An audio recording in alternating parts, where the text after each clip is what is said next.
Good evening, everybody, and welcome back to another Supercoach Insider podcast. My name is Swiz. We're here the day before the footy finally kicking off. We've got Sydney Carlton in 24 hours, not Supercoach lockout, but it is still Supercoach season. Obviously, we do have some players that are going to be locked out because we do have Sydney and Carlton kicking off, so that'll be good. There's a lot to talk about our teams. Chris is in the chat, so apologise for the delay and getting this pod out. I do appreciate all the fans who have been messaging us and asking when's the next pod coming and what's going on with our teams and everything like that. But so I do apologize. It has been a little while. We are trying to juggle stuff. Obviously, myself now joining Chris and Ben in the family world does make it that little bit more tougher for us, but we are getting there. So I'm still there on the chat. You know, it's great having people hit us up and asking us questions about what's going on with the footy. And it's good to see people coming on. As I said, Chris is in the chat. I will answer questions here. I'll go through my team. And then the big one is next week. So as we lead up, Ben does plan to join us, and hopefully Chris can come up on air as well. And we can obviously talk about anything with our team. So I love this. Straight off, first question. Please tell me you're starting Toby Green with his midfield time. I can say I am not, and there are reasons for that, but I'm not going to talk anybody out of it. Yeah, and as Chris said, when we get our teams out, I think we're pretty identical anyway. Probably a bit the way we think. We were talking about it in one of our group chats recently, the fact that we do shit on each other's picks all through the preseason. And then we get and have a look at our teams, kind of compare, and I think we had 2 or 3 players different. So we do think quite a lot, which is good and bad in the same time. And I do see a lot of the podcasters out there are thinking a lot. So it is good, and well, it's good and bad. But it does seem like there's a lot of players and super coaches who are picking very similar players. So we will go through that. As I said, any questions about your teams, and we can do that. Chris is saying, can Noah go to sleep? Well, Sienna's next to me in her room. So I'm really hoping that, I'm not waking her by doing this. All right, I'll put my team up first, and then we can go from there and get into your questions about different stuff, because there is a lot of discussion around, I guess what I'm thinking, what you guys are thinking out there.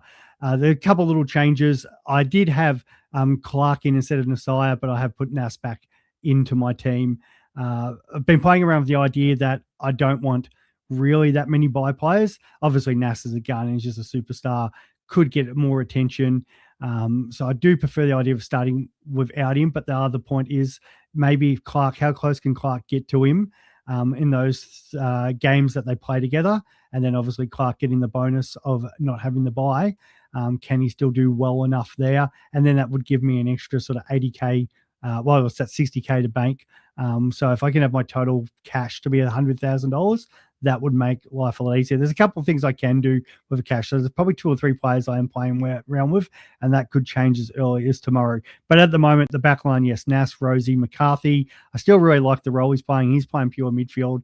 Harley Reid's the one that's going to cop the attention. He looked really good in that first quarter against Port, then slowed down, still was good enough to put, that odd 90-odd score in a game which they were absolutely trounced. Port were looking really clinical. So it was, I think up against that sort of midfield, and for him to perform like that, he's still new in the system. But as a defender who is playing pure guts, there's no reason why he can't get near enough to the sort of the top scoring premium defenders. The fact that he doesn't have a bye is very beneficial as well to our side. So, I do like it for that part. McCarthy could still become Goulden. I do have Grill sitting in the midfield because of that reason. So a little bit waiting just to see how Goulden is coming into the game day. Obviously just had that little tweak the other day. Should be fine, but it comes again, like I would probably prefer Goulden over McCarthy as the season goes on, even with the buys factored in. But just a little bit of a scare, obviously, the other day makes me feel a little bit more comfortable having McCarthy there, but that can very easily change. And that's probably the one that'll probably get flipped the most coming into tomorrow.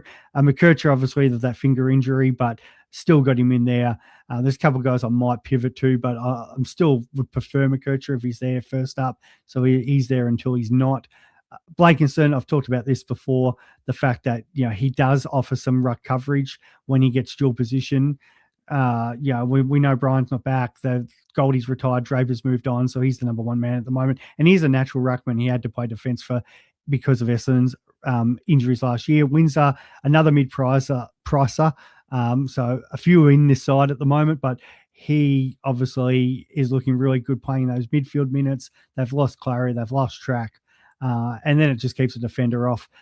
Quite possibly the one thing that could change here, not that I don't want to start non-playing players, but I've got Lindsay and Sarong, can chuck the emergency on Sarong and just have a look at where he's at. Obviously, the scores don't count this week anyway, but if he is looking like he's going to be kind of a decent enough scorer and he's going to put up 70s, then I might have to reevaluate where Sarong might need to come onto the ground.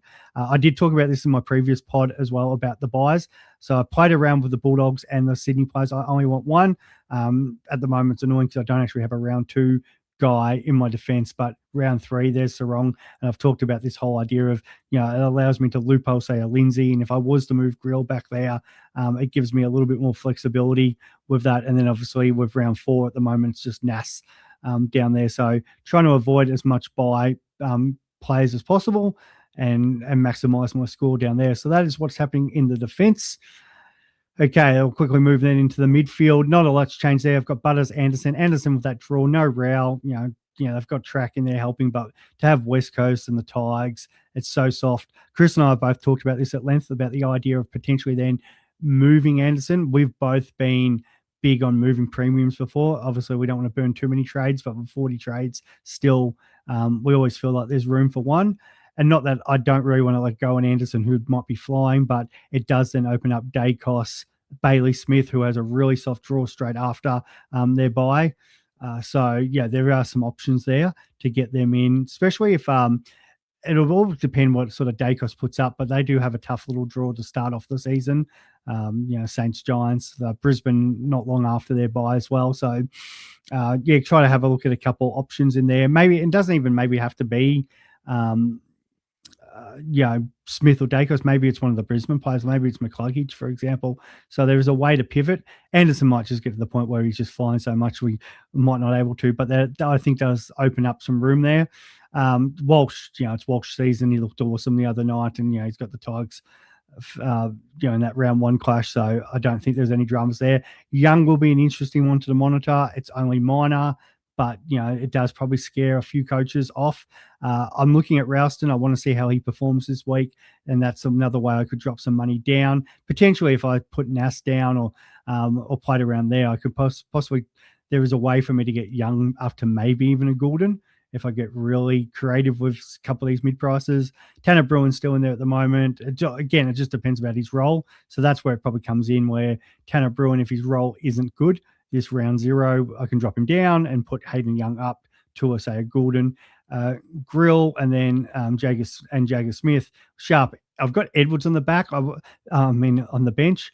I want to see what sort of happens here with Watkins, and if he gets named. 99K is great, but Ollie Wines does come back from that suspension. They've got a couple out, so how good's his job security does worry me a little bit. I'm probably more Blemmies from North Melbourne. I've got more faith in him. English, McAndrew, we'll talk about the ruck situation in a moment. That'll be a big question. Reedy, and then Sheasel, Petrarca, Pickett. Cozzy Pickett's bounced in and out of my side, but it's probably a yo-yo I'm willing to ride. He's going to be top 6. I'm really probably more comfortable with him, especially if Melbourne get going. Like, I do know they've got a couple of tough fixtures, so it might be you could definitely not start him, and you hope maybe he drops a little bit of cash. But at the same time, he's the sort of guy that could spike a massive score and really get going. So Pickett has bounced in and out. Potentially, again, that's where I could get some sort of drop Nas down and turn him into Goulden.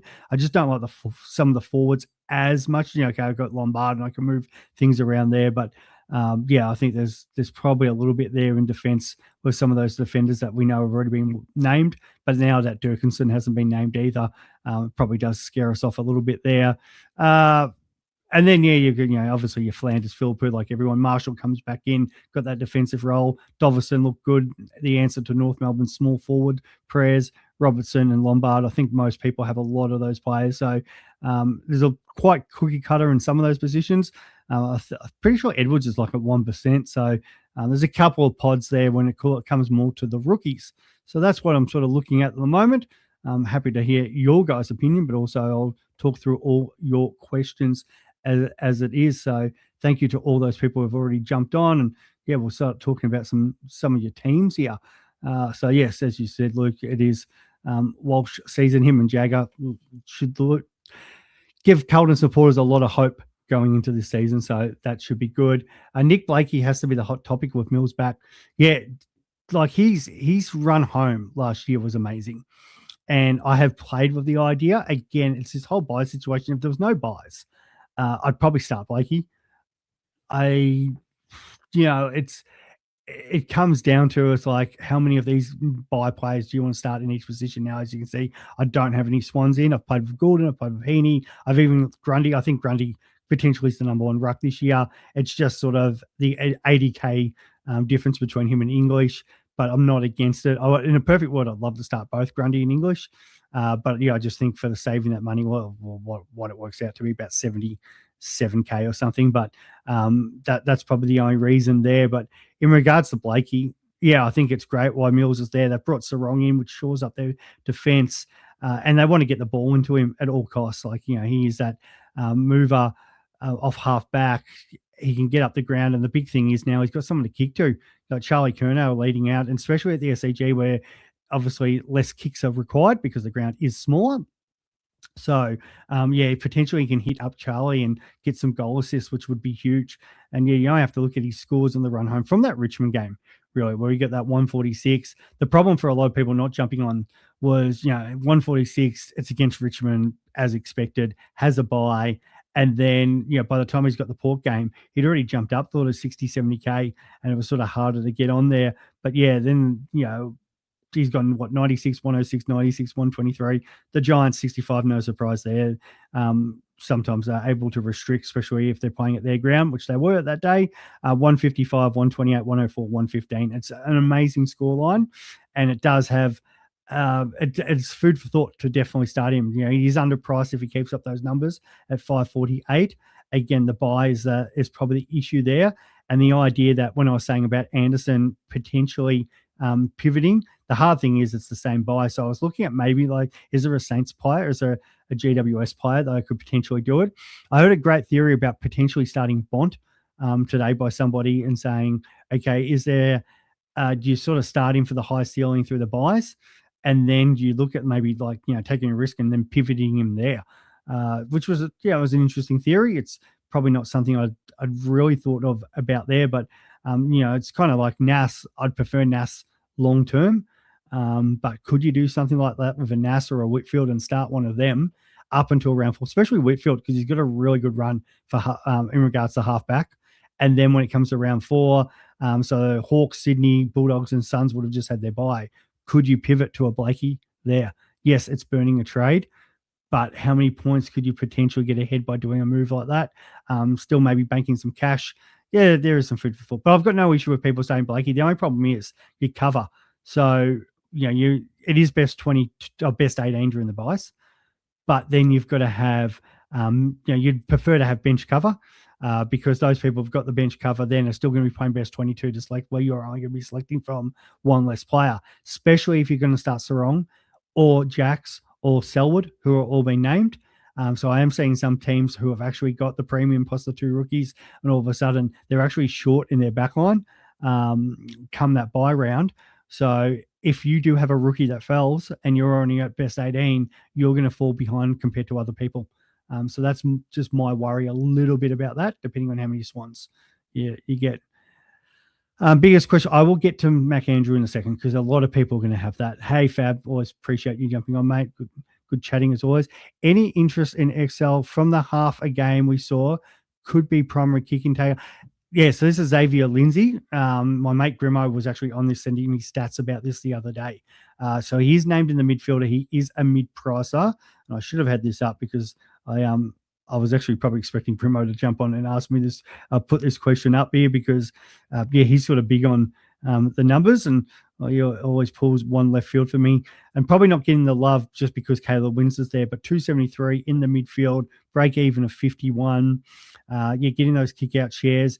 And he's obviously, being his first season last year, there is implied value because, there's sub-affected games in him. He had a 9, which was a 3% game time. He also had a 19 and a 10, again, sub-affected score of 17. So now with no sub, the fact that, Melbourne have lost some players and he's got a role in there, there's definitely, implied value to his pick. Now, we haven't seen the big ceiling games. We did see an 86, an 80, 78. So you hope maybe he can take it to the next level. But as in a mid-price and potentially somebody to start instead of the more popular picks in Young and Parrish, especially if Young is injured, and especially so it's somebody instead of Ralston around that same price who doesn't have a buy. I actually don't mind it because I wouldn't be what's he going to need? Sort of 80 if he can get multiple kickouts there. Could he average that in that time and make you 100K for sure? And realistically, that's the baseline, minimum 100K. If he can get 100, anything above that. And if he is taking kickouts and playing defense, he's going to pull up dual position. So you might have to hold on to him a little bit longer. So I'm actually all for, and it's a huge pod. I should actually get that up and for you guys to see where is he actually sitting in regards. But I would be shocked if he's more than sort of 1 or 2% at the moment. So where are you? Xavier Lindsay. We've got Langford's 4%, GF's 2%, and Xavier Lindsay 2%. So talk about a pod, there it is. So no, I actually don't mind that. Where's Chris here? I've picked McCarthy over Track, but I'm okay flipping him after Track's buy if need to. See, the only thing with Chris and I will discussing this, I love the Suns start to the draw. They had a really bad preseason. And hopefully for their sake and their fans' sake, a few of them, they come out firing up against Geelong. So Petrarca obviously starts well. But then after that, that's where it's those two games that I really want him. No Rel. That's just the starters there. So that means he has playing pure midfield. He wants to make an impression for his new club. They're playing West Coast at home. West Coast just got spanked by Port Adelaide at their ground. And now West Coast are traveling against the Suns side, especially if the Suns come off a loss or and they're really fiery, ready to go. Like that game could seriously get ugly. The bookmakers have got the Suns $1.03 already. It's a weird fixture in that to give West Coast that game first up.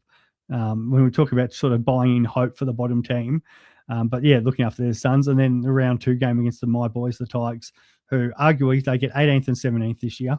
You can pick the order there, unless a team like Essendon, I guess, North Melbourne could, but North Melbourne, a couple of those lower teams, Melbourne, just because of their depth, is tackled. If they got a serious bunch of injuries, say, Gawn and Lever and whatever, they might challenge those teams to the bottom, but you expect Richmond and West Coast to be around that bottom mark and potentially 18th and 17th, and the Suns have them first 2 up. So, it should get brutal. I would expect Track to go 120 plus in those games, and that's why I want to start him. But I get why you're trying to do it, Chris, because obviously not the buy there and then about flipping and stuff, but it's just, that's the situation. Thanks, Global. Chris would jump on if he could. He's just got some issues, and then we're trying to get his son down and everything. So, we've all been there with the dad life, and I'm now there. So, great question, Luke. Is Blakiston a must-have? No, he isn't. So you can definitely not go the mid-prices. I've had a few people message me saying I would prefer to go guns and rookies. Yep, 100%. Go guns and rookies. I just like the value of a guy who's playing first ruck. He's not got what competition does he have down over at Essendon, and why Brian's injured? Nothing. It's not like, we'll throw Goldie in for a few weeks. That's gone. Draper's gone. So what is it? Peter Wright's not going to be the first ruck. He's going to give support. If you talk to some Essendon supporters, they would love him as far away from that side as possible. So it is really Blankenstead or bust at the moment. And he looks good jumping. Like, he can definitely do that part of the game. He definitely has some ruck craft about him. So, we do know rucks pretty well. They walk on the ground, they're getting 70 at least, even with these new rules. So it's not a must-have, but it's at his price. There's no reason why he couldn't spike a game early and, at least get that 100K for us, if not more. Very valuable for the whole McAndrew situation. And as I said, I'm leaving that, so I'm going to talk about that in a moment because I know a lot of people want to hear that part of the chat. Thoughts on good replacements for Dirksen? So it's the obvious ones. You got the doggies, you got Jacks, you got Selwood, and Sarong. I guess you've got probably Sarong, Lindsay already, and then you've got to probably make a call if you want to go either one of the two dogs. There's still rookie defenders there. I'm just trying to get up my list of potential defenders you can look like. We know Zeke's playing, so I don't have Zeke in, but at least if you want to spend the 200K, he's going to play. That's not up for discussion because he's definitely got the I think as Dimmer said, we know he's got the skill, but if he was available last year, he would have picked him and played him. So he's going to play.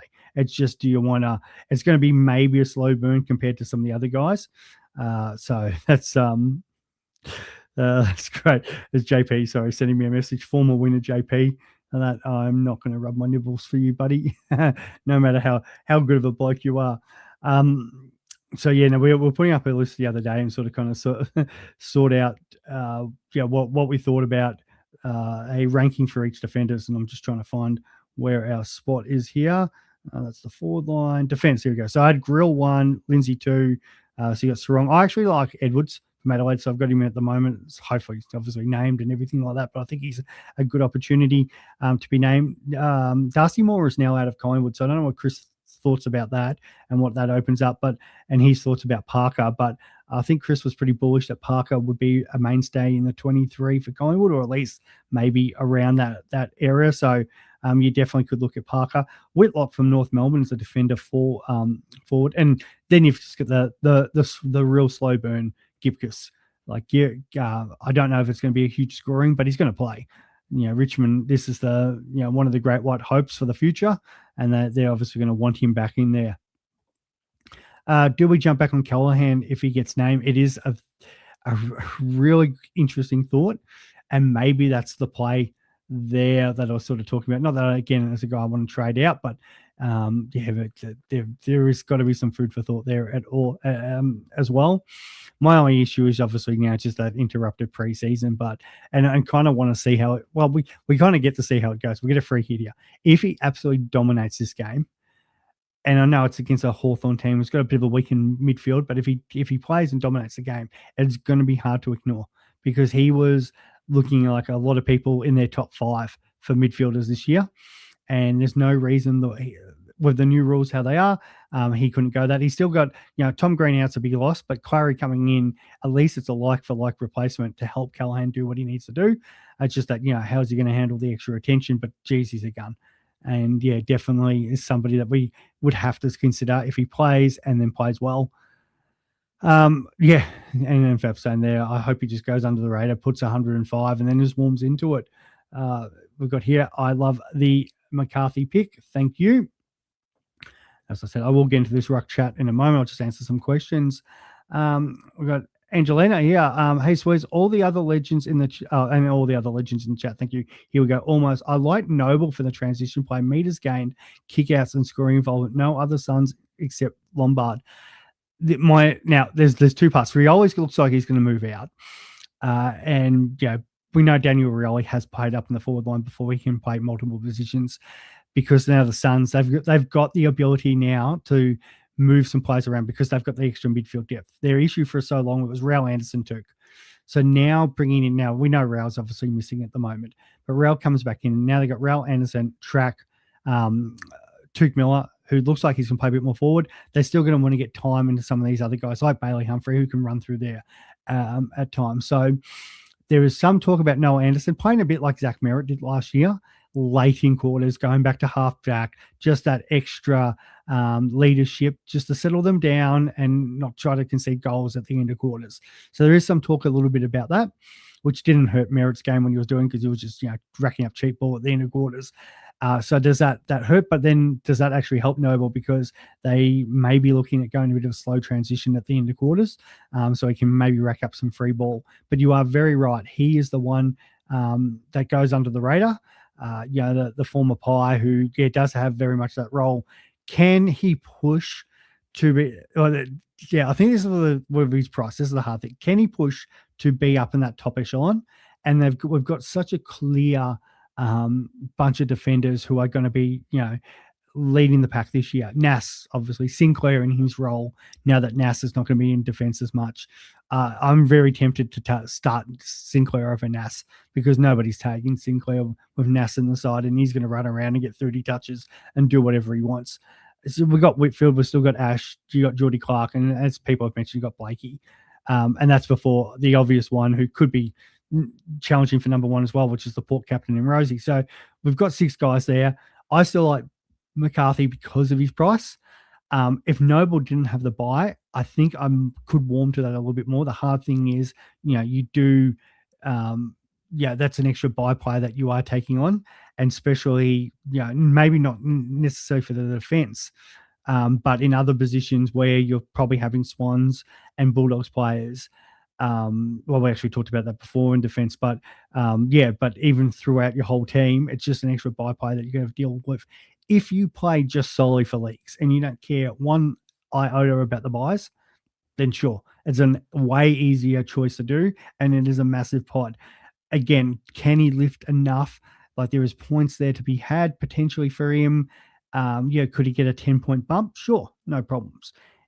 Is it enough that's going to challenge the top echelon? Probably not. Like, I know people have been talking about Laird as one that's flying under the radar.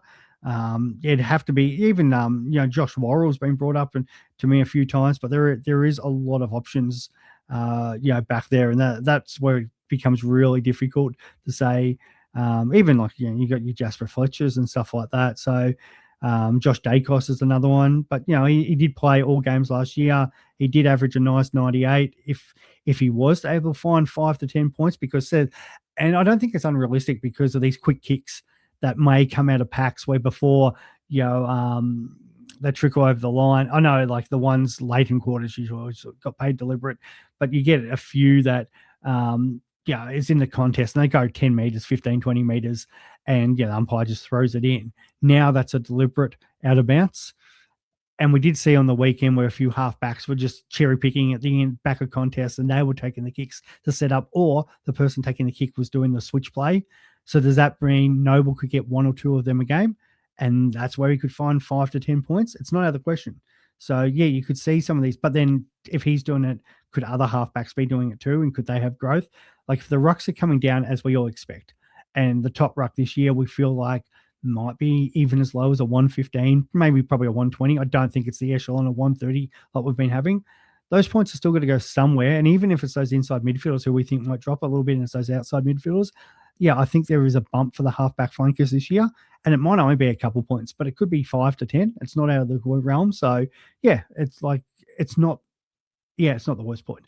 It's not, I should say the worst point. It's one that I could see you doing, especially if you don't care about overall. I'm really liking Tobias with some increase in the midfield time and their long-term injuries to Green and Kelly. I think we just wait and see. And my obviously the issue with Tobias, Toby Green, when's the next minute next time he does something stupid on the field? And that's always going to be the worry and the stress as you're watching him, going, oh my God, is this guy going to get himself suspended, rubbed out, something like that? But we know what he can do, and he could be a real point of difference for your forward line. All right. I love this. Early points, but have massive upgrades coming. Flip the coin. R2 is dangerous, dude. You have me worried. Young Guns Parish is massive risk too. Too many trades incoming, potentially. And this is where it comes down. The risk versus reward. The extra trades make you want to play this a bit more these days, like AFL Fantasy, and you take more risks with the mid prices. The flip side to this, if those guys go off and we've got them and you don't, we're going to be massively ahead of the game. And it's not a risk on hoping, say, more Young and Parish, hoping they break out for those scores, because they've done it in the past. We know they can score, so that's a tick. We know they've got the role, so that doesn't change anything there. It's just their injury history. In saying that, any player can get injured at any time. Yes, okay, there might be more risk because, especially now that Young's done one, Parish has been pretty flawless this preseason, touch wood, but actually has. So I don't think as much of a risk there. Young, yes, obviously did come out off early the other day and could come. Oh no, well, off the training track early and could come off early on any game. But you look at Gordon, yes, he had injuries last year, but comes off early in a game. Any player could that could happen to anyone. So the probably the good thing with say a Young and say a Parish, it becomes their ownership percentage. So you start getting owned by so many players that it doesn't it nullifies the risk. And that's why you'll see a lot of either content creators or even people out on social media talking up certain players that they want to these players that they're willing to take a risk on, because the more people that own it, the damage is less. So Parish is at the moment 45%, Hayden Young's 52%. So of course that's half the competition, but realistically it's not half the competition because Jager's at 82 and Shees was at 73. I think Jager's just gone up because people being kicking people up the ass for not having him in their team. But I think Shees was probably a better reflection of maybe what the actual amount of players are playing Supercoach. But even if we take it at Jagger Smith at 82%, so what's that? Hayden Young's roughly 30% of the real super coaches aren't owning him at the moment. And that's only probably because it's dropped a little bit because of the injury news the other day. So there isn't actually that huge of a risk because a lot of people are in the same boat. It's more anti-potting against him. But I get why people don't want to do it and go more guns and rookies. The only problem is with their price, if they go off, it's going to be harder to get them in. At least with them, if they're mid-prices like Lindsay that was brought up earlier, it's easy to drop down and get on them or get on a rookie. And then you free up cash anyway. So and I'm sure Chris is probably saying the same thing there. Okay, I'll get into this Ruck chat because it is something that everybody wants to talk about. It's probably the messages I get the most. My issue with the Ruck is I want to start English and Grundy. Can't do it because it's the same buy and it's giving up too many points. I'm not a big fan of Gawn. I've got no problem people wanting to get on Gawn this year, but it's only 12%. I'm not loving the pick, and just because he's looked like he's struggling with this the new Ruck rule, he's obviously a year older. Now he's not hitting down to Oliver and Petrarca, so a lot has changed from Gawn, which I think there's definitely got to be a price drop there. The guy's been so good for so long, it wouldn't really surprise me if he found a way through it, and he's got some favourable matchups, and he could go fine. But I just don't want to see it sort of go there. TDK, again, I could go there, and I don't mind that so much because he gets underpriced. It still is the Marshall factor in games, but if St Kilda are going to dominate games, they still could both go well, as we saw on the weekend. 16% now, at least it's a different buy. So I could warm to that, and it's probably in that price range, which I feel more comfortable at spending. Jackson, it comes down to who's sort of rucking, and if Darcy's named, it's Mason Cox named with him, sort of where does that sit? And I don't mind the Jackson pick, obviously, because he's got the buy and that, but Jackson's a very different player depending on what role he's playing, especially if he's spending bulk minutes in the ruck. It's a hard to get a little bit of a read on there. And then the last one is obviously Cherry. Cherry's got the most amazing draw of any ruck. So if I think rucks are going to go back, there's still a potential that he's just going to dominate against them, hit out so advantage. But as we saw on the weekend against Darcy Cameron, even though he dominated still Darcy in that game, he is heavily relying on hit outs advantage. Before Cherry would get more clearances, especially wrestles in, clears the ball, or he'd wrap his arms around whoever's tapped the ball down to and get a tackle, and then a repeat stoppage, and then they wrestle again and go. The game is slightly changing now. We've seen others in the middle. Ruckman jumps up now, taps, centre bounce, ruck, where some clubs are looking at trying to go those more jumping around. Cherry's still got the chance to wrestle around the ground, but now those quick kicks, which is not an extra ball in, so he doesn't get to wrestle that one. There did seem to be less repeat stoppages. There's still plenty of hit out chances, and against some of these rucks that he's going to come up against, he still should dominate those hit outs. He's got Visitini first, he's got Flynn, Blakerson, Pittenert, Darcy Fort, even Nanks, a struggle these days. Briggs, and then Geelong's ruck too, whoever they've got that week. It couldn't get any better. So it is tempting. If they didn't change the ruck rule, I'm like Cherry to the moon here. But I am worried that he could still put up 120 during that stage. But that's undervalue of what he's coming in at a price at 127. And if he's going to go say 120 against that ruck, then it's going to be a drop off. So there is concerns there for me thinking about what I'm going to do in regards to sort of Cherry. And what if, like, do I just choose him? And then if he does start stinking up, get off. That is a possibility, but then I've got to obviously spend all that extra coin putting him in there. And then it comes into Mac Andrew too. It was like, if I don't have Mac Andrew on field, so a few people have him on flex, which is fine. But if you have him at R3 and Mac Andrew starts scoring 80, 90, you've got a real dilemma. And we've seen this in past years. I think it was Briggs. Chris might have to remember, who did we have? Was it Cameron and Grundy that we jumped on early that year when I think Chris and I both finished top 500 the same year, and we jumped off Grundy really early because there was a rookie ruck anyway that we were all on, or me and him were on before most people, and jumped on, and just because we wanted that rookie score, because most of if you're playing sole ruck, you're probably putting up 80, and it's probably the best rookie scorer that we're going to have. So I want him on field. Yes, the worry is what happens if he has a stinker and Riley O comes in. Again, at training today, Riley O was in the B team, Mac Andrew was in the A team. So it does give me some confidence that there's a period of time there. The other part is round 1 is when I need Mac Andrew. Round 2, round 3, round 4, yes, I would rather, obviously, as many people on the field. If disaster happens, I've still got the flex covering that score, so it's best 18, but we've still got 23 players. So Mac Andrew is covered there by my flex position and the fact I've got best 18. If he was to be dropped in any of those stages, round 5 then becomes the issue. So then it's really my flex covering that, which is a rookie, which is might put me slightly behind. And then by round 6, Blakerson can be flipped into my rucks anyway.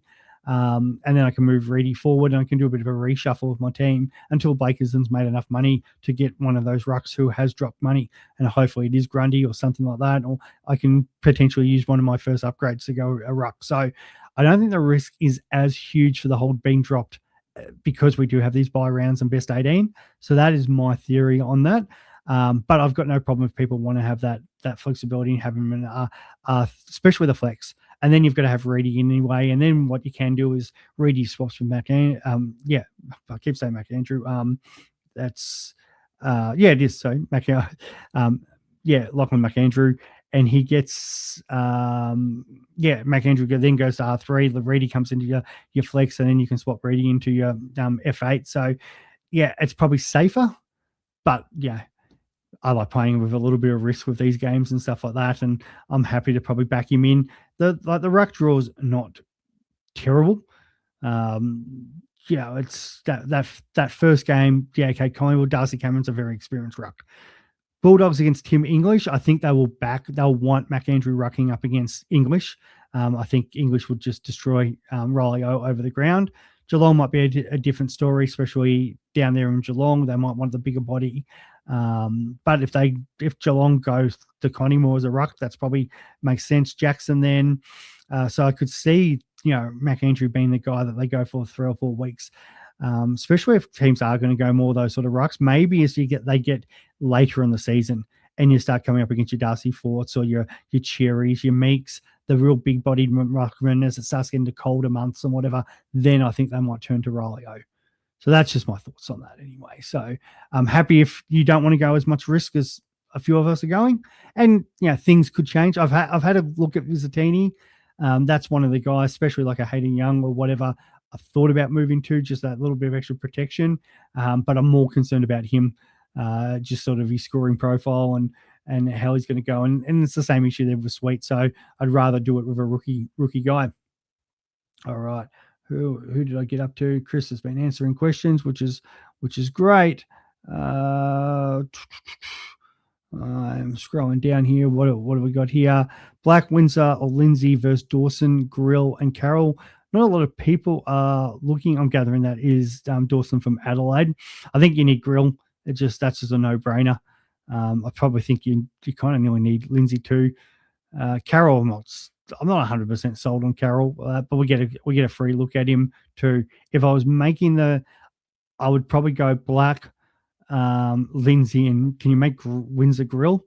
And then, or even if it's Windsor Grill, Lindsay, like pick one of them, but I think you've got to have Grill. Simple as that. I think he's going to be one of the better rookies this year, especially with the other Richmond players that are going down around him. He looks very good. Brings a bit of speed to the Tigers, which is very exciting. If you more jump up, I definitely don't think mid prices is the way. And that's the hard thing too. If more rookies jump up, yes. But we always get sort of this stage because we see all these rookies playing the preseason, and then we come to the real thing, and it's like, oh, where have our rookies gone? So the expensive rookies will probably most likely get to play, but some of these cheap ones won't. Hey, Kev, how's the cricket season? Where is it here? I'll show it off. Yes, so it was great. It's great. Back over at Rang, and we won a flag. So awesome. Yeah, no complaints here. Evening, Geordie. Thanks for jumping on, mate. Hugh Bond. Yeah. So a few actually Adelaide. So you got Nankervis, you got Edwards, you got Hugh Bond. They've got some rookie options to watch to see who gets named next week. The hard thing is if the other ones are named emergencies, how quickly does one get dropped? But I don't mind that one, mate. Hey, mate, Clark and Watkins or Blakeson or Windsor. See, this is the question before about going guns versus rookies versus the mid prices. Clark, tick. We know what he's going to do, especially if sort of Ryan's not there or that role sort of changes. And I actually think McVie helping back there might actually help him. As much as McVie can be more that attacking player too. I just think that's Freo's going for that more attacking game style. So I quite like Clark. Watkins is my worry with that because I feel like Port Adelaide's players coming out. Horn Francis has had that sort of injury cloud, but you've got him. Ollie Wines definitely comes back in a couple of weeks. So, is Watkins one that gets pushed out? Is there other Port players potentially? Could they get injuries and then he keeps his spot? Yeah, it's always a bit of a guessing game there, but would not be surprised if he does get named the first couple of games because they obviously, especially North Melbourne first game up, they might give him the opportunity there. But it might be a case of last in, first out situation. So he does worry me a little bit more. And how often do we see this with rookies? We pick these rookies thinking they're going to be amazing, and 3 weeks later they never play again, or 2 weeks on their bubble, and we hold them, and they don't play. At least Blakeson, we know where he's playing. He's playing Ruck. Windsor, we know he's playing midfield. Yeah, okay, it's 2 mid prices. People don't like the mid prices because there is risk because they haven't done it before. But I feel like it's a little bit easier with those mid prices to drop back down. So I actually lean to the Blakeson Windsor. And I think both being one position players will end up picking up dual position. Here's Chris. Will Parker will play. I like that, mate. The former cricketer. Who you reckon has the better JS out of Jacks and Selwood when Bailey D comes back? Yeah. Imagine one of them being the two. So there's a world that both of them. But this is a real flip of the coin. And this is why at the moment I have neither. If one was named over the other one, I feel way more confident about the whole sort of situation. But this is literally them playing off against each other to see who stays in. And you wouldn't like the first game, Jacks looked great. Second game, he didn't look good. Selwood played a much better game second game. But who's to say here in the real stuff, one plays better than the other. So it is a potential risk. There is a part of me that says maybe you either pick both or you pick none, but then you can't really have Sarong with them as well. It does make it hard. It was always the fact that we usually have to pivot a rookie anyway. So you could potentially start both and then pivot the one that gets dropped out. But they're similar, taking the same draft. Selwood, I think that's just a little bit more mature age. I usually lean towards the more mature age, but Jacks was taken, I think, sort of first round. The hard thing is, now Carmichael's back. Out. Does he come back into play at some point? So I am actually steering clear at the moment. I think there's other options there. Skipkiss is safer. Even though he doesn't have the scoring profile, these guys, Will Parker, potentially a better option because, maybe the competition isn't there, and he has played senior footy before. You've got potentially Charlie Edwards, Lindsay's in there, even Farrow. You could go up the high price to Zeke. There is options there. So if you want my definitive answer, it's no. I'm on neither. Wouldn't be surprised if they played McStay back with Membry, Buller, and Steen or West forward. Yep, good, Chris. Keep it quiet, Corey. Yeah, I love this when people put in some pods that they've got, and then they've they spruik them and people start jumping on them. Geordie, I love McCarthy at the price. No elite bell and should score 100 most weeks. Especially, this is the thing. The hard thing is that first game up against Gold Coast. Like that's just brutal. But after that, and I'm just sort of getting McCarthy up here. Actually, I should really do it on here for you guys. So let's add this back up the stage. Let's do this instead of me just doing this off on my phone. But we'll get up Tom McCarthy here, and we can have a look at him together. So we know it's the break evens at 93. That's beside the point there, but we come across and have a look at the start of the year. So it's an up and down. Like we know what he's just done against Port Adelaide. So he's had a look at them. They're going to be up and about, but he looked really sharp, and Port were taking it full on serious. I think Port and Bulldogs were probably the two teams that took it the most full on. Now, so there is some tough games in here, which is the worry. Are any of these teams going to tag early? Probably not, because they're going to back their own systems in, especially against a team like West Coast. And if you're going to give any attention, it's going to be to Harley Reid too. So Tom McCarthy will just run around and do his thing. At least, it's hard because these midfielders are going to chew up a lot of points and stuff. So there is a little bit of going, what's his ceiling in these games? And is he just going to plod along around his price and getting that sort of 90, maybe slightly over? And then the hard thing is for West Coast, does it ever actually open up? It's quite brutal, their draw, until sort of because most teams around them are going to be, really only Richmond and North Melbourne. So they do play them both twice. So that's something. I think they do. Do they get Melbourne twice? They only get Melbourne once. Yeah, I only get Melbourne once since the away game at Marvel. So it's actually not I'm not a huge fan of their draw, but in saying that, I think these teams were just kind of bank into their system, and can he sort of go? It's just, I'm just worried a little bit about the ceiling, but at least the roll's there. So I think Harley Reid, it wouldn't surprise me if Harley Reid went 95, 100 as well. They just kind of went in, play their game, and but it's the difference is Harley Reid has to go sort of 1-5, 110 to make him relevant because the midfield. At least if McCarthy goes 100. You're not that too far off some of those other defenders. Like if Geordie Clark goes 1-6, 1-7, 1-8 for the 60K, is it that big of a difference than that? You can kind of get away with it. But I actually thought the draw was a little bit softer than that. I was just having a look at it there and going, oh, geez. But in saying that, it didn't really matter. Does that mean he just goes back and helps the defense a little bit more like he did last year? Who did he actually play against? So, again, probably the hard thing is there was a couple of, I'm nearly talking myself out of McCarthy here because some of those tougher oppositions he probably struggled now in a different kind of role. But the Melbourne, it was 123. Carlton, who were awful last year, 133. Yeah, I might be thinking about this. This could be interesting.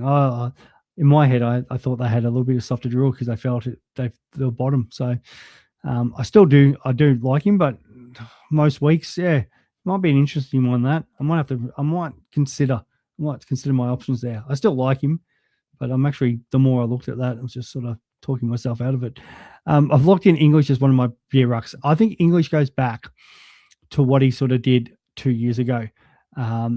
We all sort of forget sometimes what players have done in the past very easily. Now when this guy scored, he's 2 double tons in his career, which is just absolutely amazing. So gets the average of 111, even with the double ton last year. So it was more of like, it was a slow start.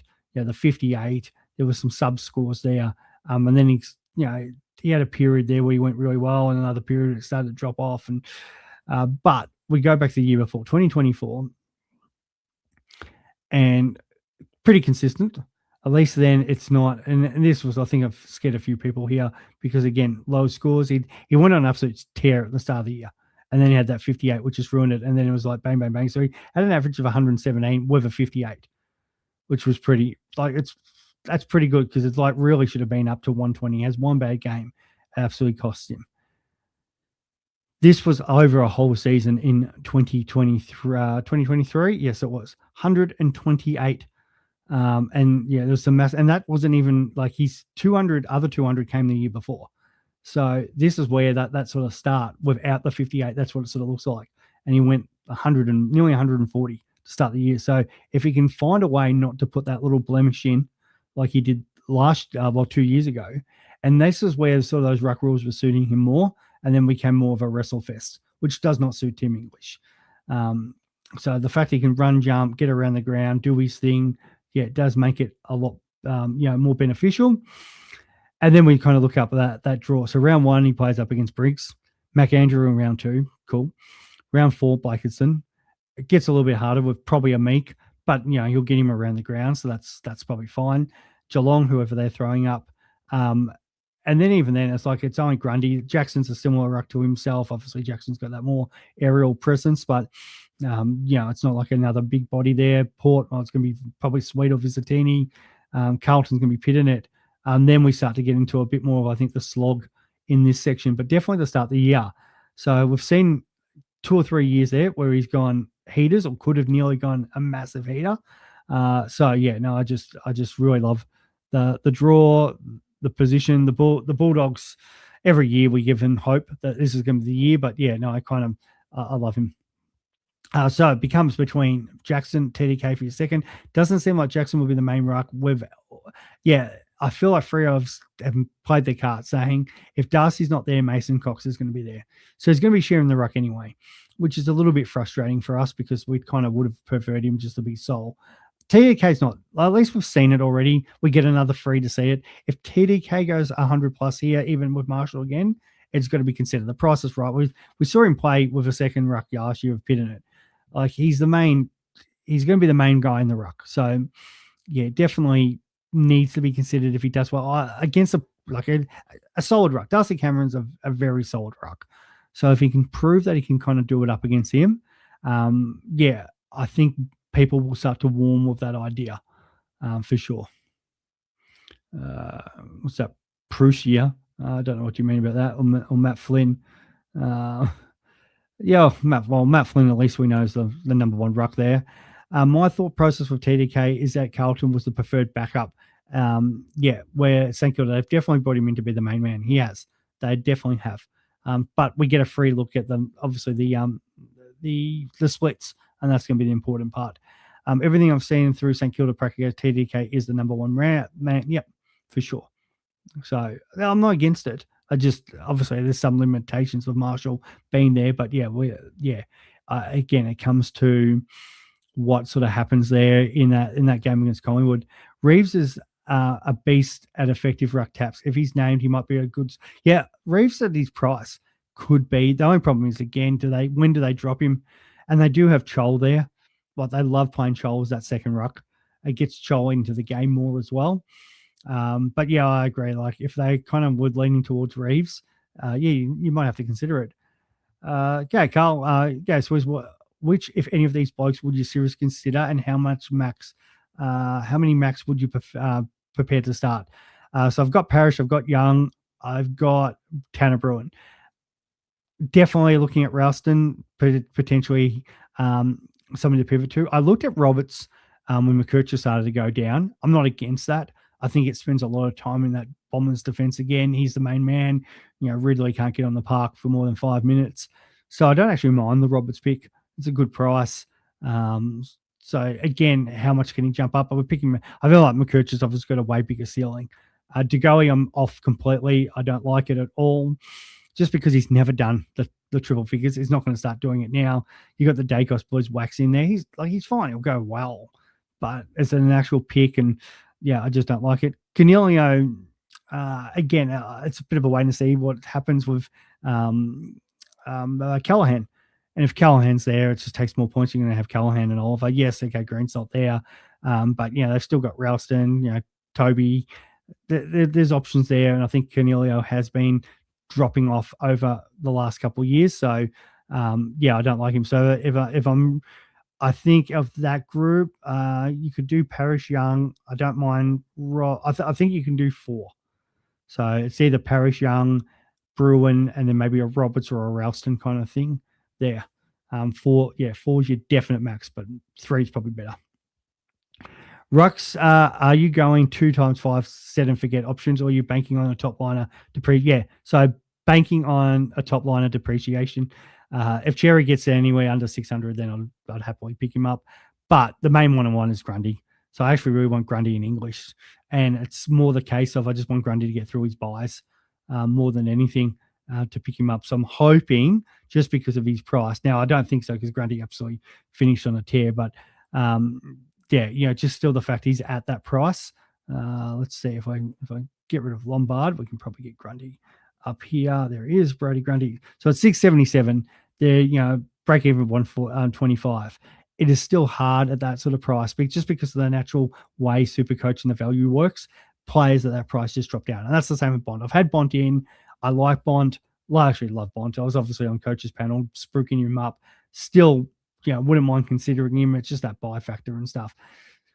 So, it kind of depends. What does Grundy put up in that first game? Go up against the Blues there.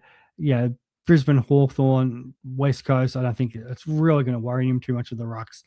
It's just a case of where can I sort of get him in, which is a tough matchup. Always has been a tough matchup there. And, you're still going to have sort of this period here. So am I so like the Swans? I don't think I can wait this period to where he's sort of on that run home. It's not out of the question. Like if Blankinson was still playing here, maybe it could become my last upgrade. But I would think, I'd probably want Grundy start getting into this sort of period and have him up through the buys because we know he can just absolutely smoke the competition. And hopefully there, you just look at that natural. Where's we'll go last year. Obviously he did start lower and the sort of the price difference, but we can sort of see if my computer wants to. So what did he start last year? He went 574, and he actually, like most rucks, they usually do have a slow start to the season. They just they work into the season, and it's no different to Gawn. Cherry was a little bit different last year, but they take a few weeks to just really hit their straps and get going. So he started at that 574 and still dropped down to 530.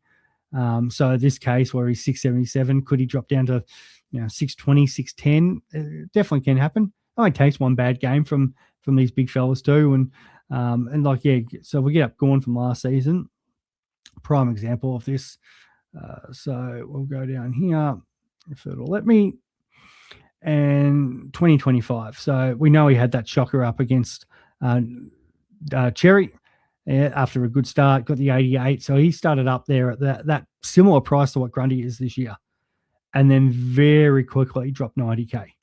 It only took one bad score, one semi-average score up against the Wits, and it was all over. He's down to 577. Then what ends up happening is, bang, he gets going and starts putting the 122, the 146, and then he goes to 174, 198, bang. All of a sudden, Gorney's up to 744. So Rucks, we know this. They do tend to start the season slow. Outside of maybe your English or your Jackson, those Rucks who more to do bounce around and jump around and stuff like that, and a little bit more youthness where the big older Warriors do take a little bit of time to get in the season. Let's have a look at what Cherry sort of did last year, because I know obviously he did start well, but I still think he had a poor game in there to start off with. Like a part of me thinks it was a Port game, but let's have a look here. There was definitely a 2025. No, there it was. So he started off on a house on fire. Couple of poor games there. Again, it's the Suns, the Swans, whatever. Where he was 645, got into that 550 range very quickly, and then bang, these rucks then get going. Round 6, and it's just absolute tearing the competition apart. And then he's up to 715. So you've got to be ready to go. Once they get that one good score, they get going.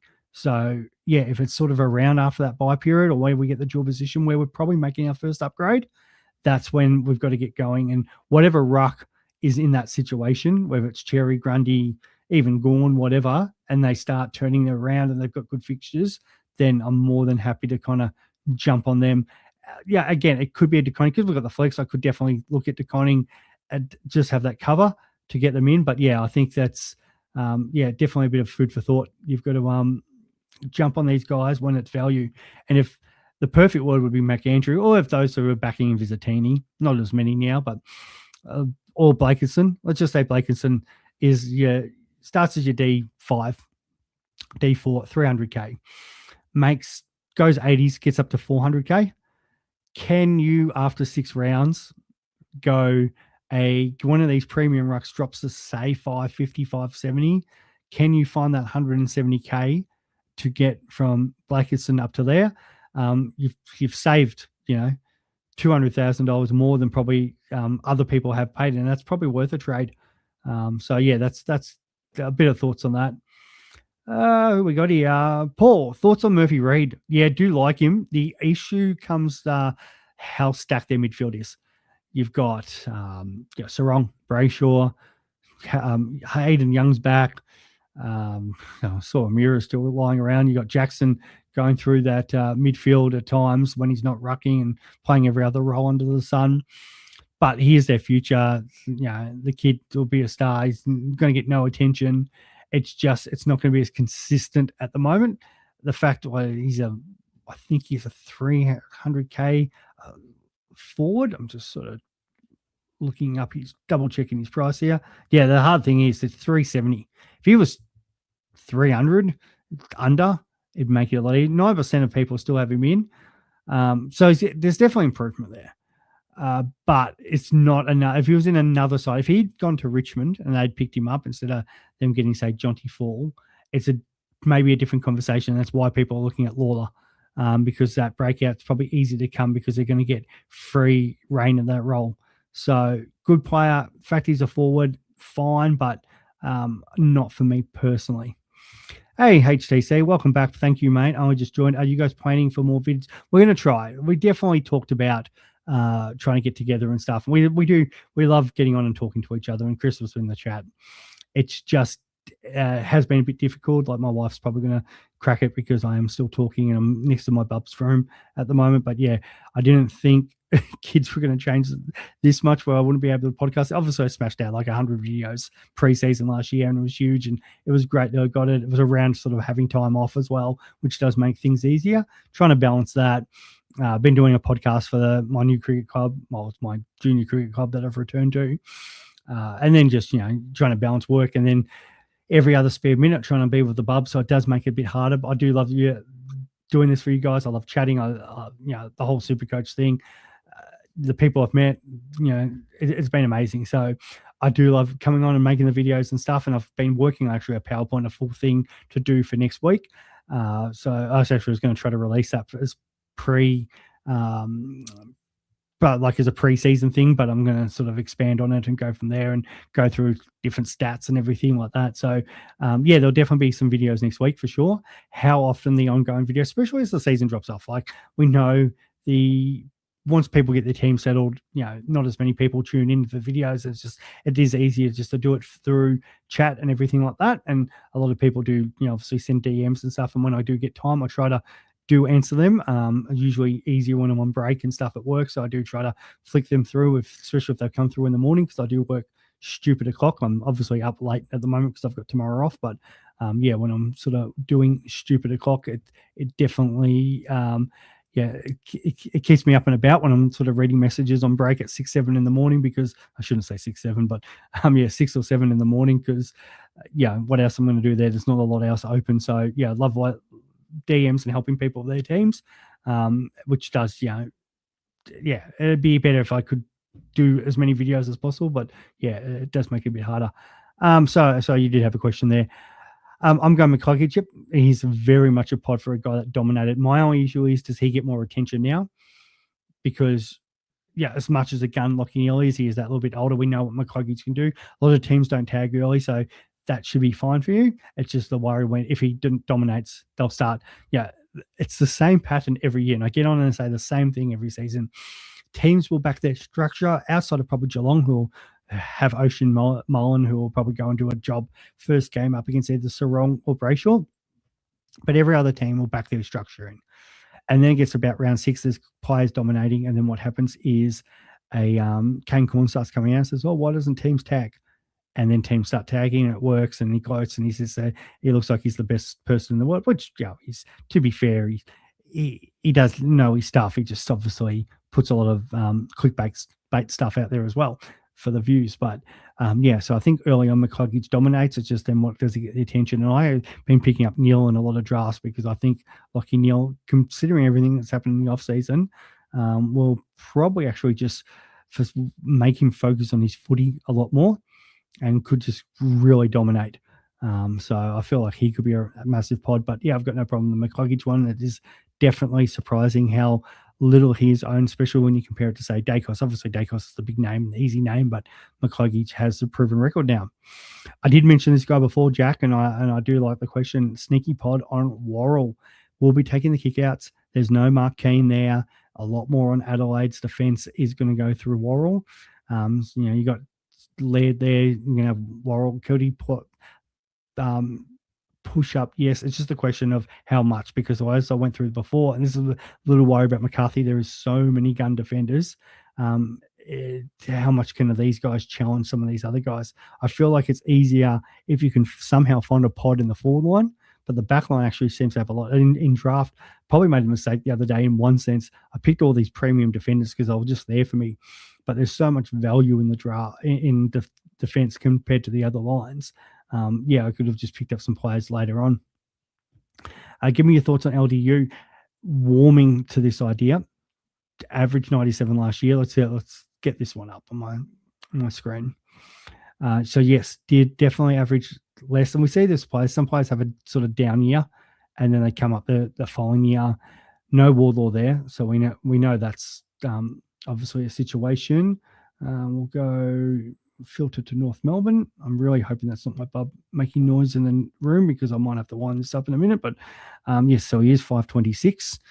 As you said, break even of 97, and his 2025 did not look good, and there's reasons for it. He finished really strong, but that 64 against Geelong wasn't pretty. The 21 injured, and every year he kind of throws this in. It's not like an outlier. He does always either has a late out or a injury-prone game. But as a guy that they need to take the next level, to take them, like the previous year, he's gone 109, and actually had a massive middle part. We go to 2023 here, and again, it's 113. So is he potentially 10 to 15 points undervalued? Yes. Does he have no early buy? Yes. So could you go there as a pod? Yes. Especially with this fixture. He should carve West Coast. Essendon be interesting. Blues, they've got to put up a big match in that Good Friday match. At Richmond as well. So I don't mind that. No one's talking about him. 526K. Could you potentially go him instead of Goulden for the first few weeks? And then maybe after the sort of the Richmond game, if you're willing to get off a premium, I don't mind it. I actually don't mind that one. So, no, good comment, good thought. Love it. We'll do that, and we'll do this. As we probably need to wind this up soon, but I will try to get through these last few questions. Thank you so much. So we did have LDU. Yep. And as you said there, mate, if you take out his injury-affected 21, it's 109 in his last 9 games, which is huge. So, yes, that's 12 points of value just there. Absolutely. What's your thoughts on going heavy in defence? Don't mind that. That's fine, because you've got – the only problem is the defenders that you probably all want, Whitfield, Sinclair, Nass, all got the same buy. And then you've got your Blakey, potentially Mills. So it's probably only Clark that doesn't. And then obviously Rosie. So if you're playing just for leagues, absolutely. If you're playing for overall, it does make it a little bit more difficult. Is there a way can you potentially go Sinclair and Whitfield, considering their draw? There, you probably could. That could be something. So yeah, I don't mind that. Especially if you don't like these rookie defenders. That's fine. Are we wondering about Parrish for the preseason games? Tog an issue? I think they were just managing him through. Essendon actually kind of admitted, I think Ben Jacobs came on and said they got a little bit wrong with their rotations. Like Zach Merritt got caught up the forward line way longer than what they wanted. Probably not what Essendon supporters want to hear. But yeah, that's all sort of, they did make a few mistakes, and they've actually come out and admitted to that. So hopefully they're ready to go with what they want to do with it in regards to their rotations come round 1. Obviously do follow the Bombers quite closely because of my partner, and anytime I can sort of rag on them, I do. And I was sort of listening to all their interviews to see what's going on. Carl, thanks, mate. Always trying to. I like to feel like I do enjoy doing the research and stuff like that, but I had plenty of time for the bub laying on me the other day, so I was reading through a lot of stuff. Just go to bed, mate. Yep. Thanks, mate. I don't really like cheese. Appreciate you coming on, mate. You have to listen back to some of this, but Xavier Lindsay did come up, mate, so definitely listen to that. But I don't mind that one. Tanner Bruin, Ralston. We'll talk a lot more about this when come next week. So we'll definitely do a live next week, and we get a better look at Bruin and Ralston, so we can obviously talk about that more. But Xavier Lindsay taking kick-ins is definitely something. Not a 6-7 joke. I got in trouble this other day. This is how childish I am. So I'm playing thirds, and the captain's talking about. So overnight we had this team. What was it, 4 out? So obviously the into bat was 5, 5 and 6. He's like, we get one more, and then it's 6 and 7, and then into the tell. And of course, me at the back, you can just imagine what I'm doing. And he saw it at the corner of his eye. He was disgraced. Of course, we messed up the rotations. Yeah, it is. It's a worry. Hopefully they get it right, because as much as I rag on you guys and stuff like that, it's all in good fun. It'd be good for my partner to see success.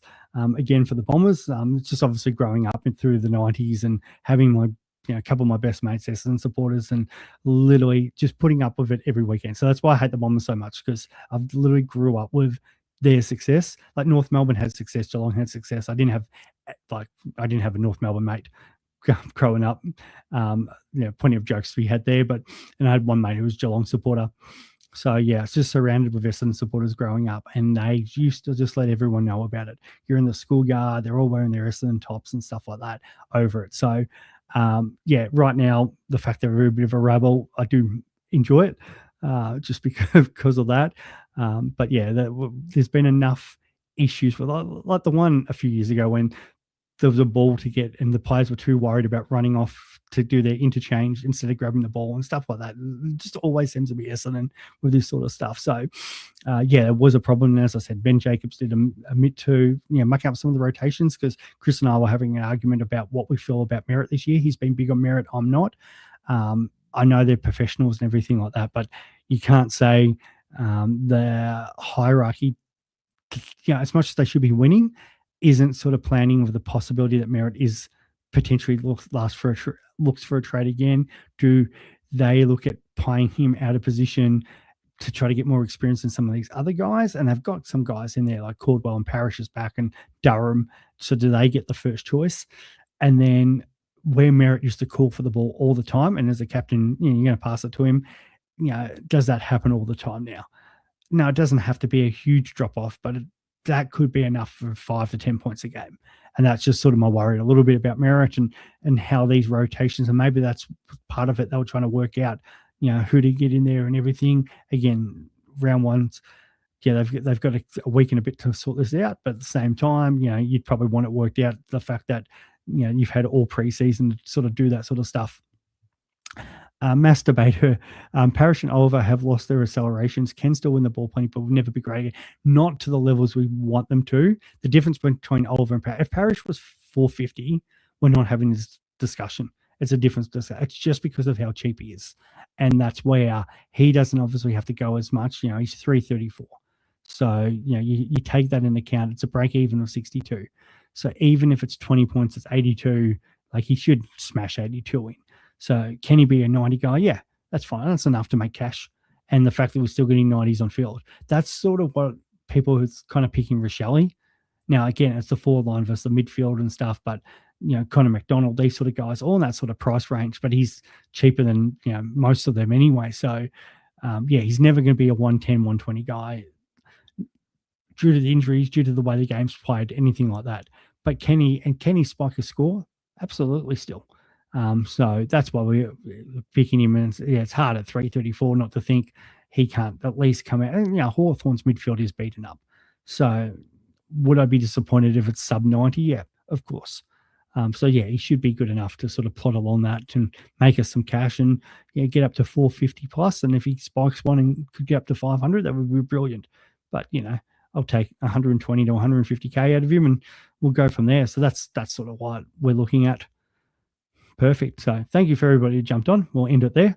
And I will definitely be back, especially with the footy starting. I'll try to get a couple over the weekend, but if I don't, it'll definitely be next week as we lead into the proper round one. So look out for us probably either on the public holiday, for the Melbourne public holiday round one, which is Monday, and then Tuesday, Wednesday we'll get together and talk some more Supercoach. Till then, if you've got any questions, Supercoach Insider 100, Swiz 26, and we'll talk soon. Thanks for tuning in, guys. Bye.